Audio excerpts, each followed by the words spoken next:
So what are your expectations for how this case will progress then? What happens next?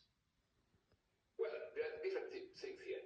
For Mr. Duterte, he has to go, will appeal to the judges, he will define himself, and then he will explain the process. He has to go for the confirmation hearing of the charges, and then everything will be exposed, and then a trial. That's a process for him. In Philippines, there will be a political clash between his followers and President Marcos. That would be a polarized conversation. In addition, President Marcos will have pressure to implement a very serious and respectful war on drugs, because people want security, want to control drugs. And the war has understand. There's an arrest warrant for Putin, there's an arrest warrant for Netanyahu, and there's one, the Philippines, Turi.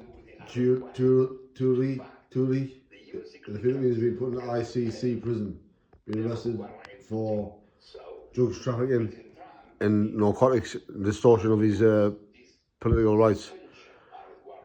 These United Nations and NATO have issued a warrant for Putin, and all I will say on the case is some people look like the real ones and some people don't.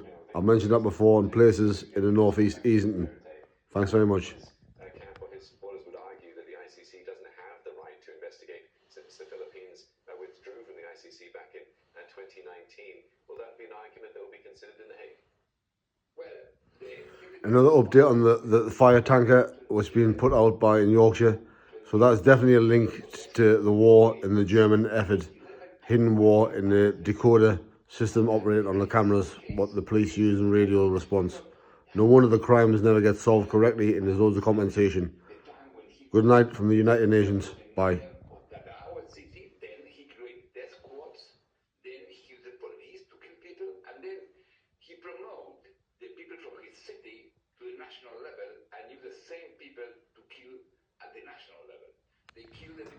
All I'll say is no good killing people. And any murder is not tolerated. These people need questioning, and the arrest warrants are being issued, and they need adequate response to what they've been doing and how they've been doing it, and the notes and interviews have been done correctly. Thank you very much, Neil.